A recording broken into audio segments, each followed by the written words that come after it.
मुंबई के इस दरिंदे मनोज ने अपनी पार्टनर के इतने टुकड़े किए कि गिनती करना मुश्किल है।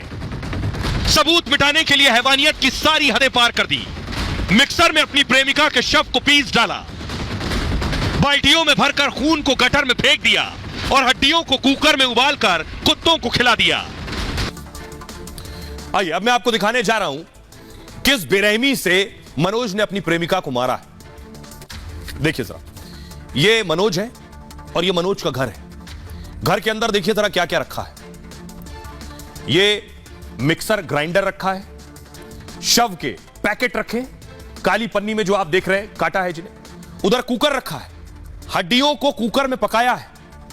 मुंबई के मीरा रोड में 32 साल की लिव इन पार्टनर का मर्डर हुआ।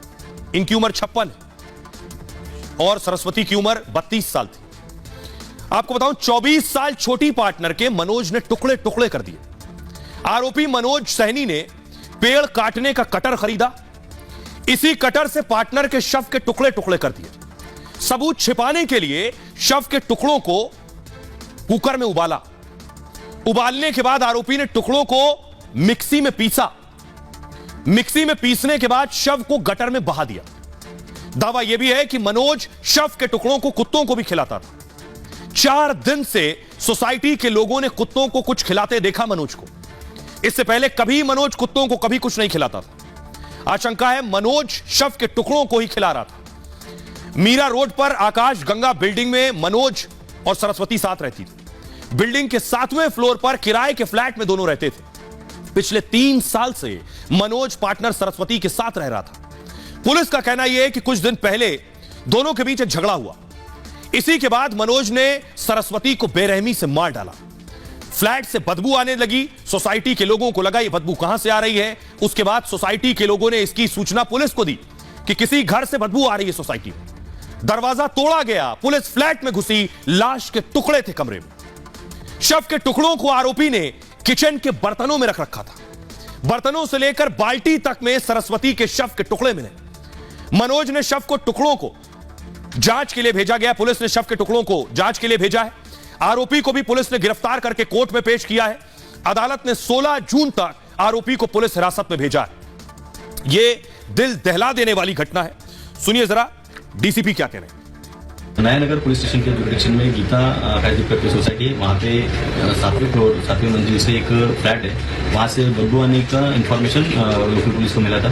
पुलिस स्टेशन के ऑफिसर्स और स्टाफ ने जाके वहाँ पे देखा। वहाँ से बदबू आने की जो इन्फॉर्मेशन थी वो कंफर्म की। वहाँ पे लॉक तोड़ के उन्होंने जब एंट्री किया तो किचन में बहुत सारे यूटेंसिल और बकेट में वहाँ पे चॉप किए हुए बॉडी पार्ट्स मिले हैं। उसमें बाद में इन्वेस्टिगेशन में ऐसा रिवील हो चुका था कि एक कपल था, लिव इन रिलेशन में रह रहा था उधर। उनका आइडेंटिफिकेशन हो चुका है। अक्यूज्ड को भी अरेस्ट किया गया। जो डेड बॉडी के पीसेस मिले वो एनालिसिस के लिए हमने जेजे हॉस्पिटल में भेज दिया है। अब मैं आपको दिखाता हूं ये लोग कहां रहते थे मुंबई में। मुंबई में मीरा रोड फेमस जगह है। ये मीरा रोड की इमारत आप देख रहे हैं, बिल्डिंग।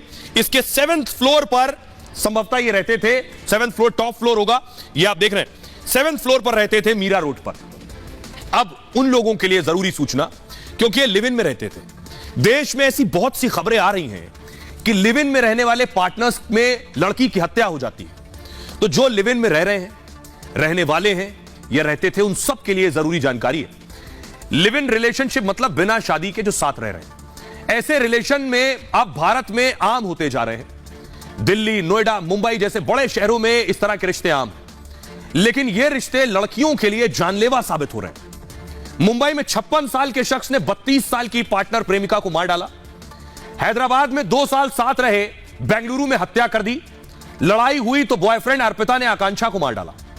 दिल्ली में घटना सामने आई, दूसरी शादी के लिए साहिल ने निक्की का कत्ल कर दिया। निक्की काफी समय से साहिल के साथ लिव इन में रह रही। दिल्ली में ही मेहरौली में आफ्ताब ने श्रद्धा को मार डाला। इस खबर से सभी वाकिफ हैं। शव के 35 टुकड़े करके फ्रिज में रख दिए थे। ये सारे मामले तकरीबन एक जैसे। पिछले 10 महीने में एक के बाद एक कई मामले सामने आए। लड़कियां अपनी सुरक्षा की चिंता नहीं करती हैं, परिवार बेखबर होते हैं और हत्या जैसी वारदात हो जाती है। ऐसे में लिव इन रिलेशन को लेकर बड़ा सवाल खड़ा हो रहा है।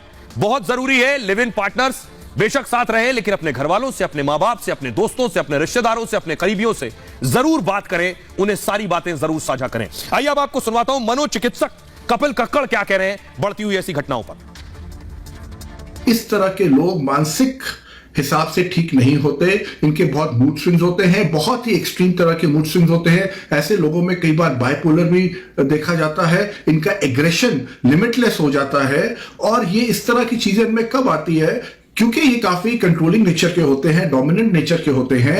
और जो सामने वाला जो पार्टनर है, जो एक टाइम पे इनकी बहुत सुनता था, इनको कंट्रोल अपने ऊपर करने देता था, जब इनको लगता है वो कंट्रोलिंग पावर जा रही है, जब इनको लगता है कि डिसएग्रीमेंट बढ़ रहा है और सामने वाला इनको वो इज्जत नहीं दे रहा जो ये इज्जत डिजर्व करते हैं, तो ये सामने वाले को जिंदगी से ही नहीं हटाना चाहते। इनकी मानसिकता होती है कि उनको तड़पा तड़पा के मारा जाए और उसके बाद उनकी ऐसी हालत करी जाए कि इनको उसके अंदर एक सैडिस्टिक प्लेजर मिले। तो संभवतः मनोचिकित्सक की बात लोगों को समझ आए। अब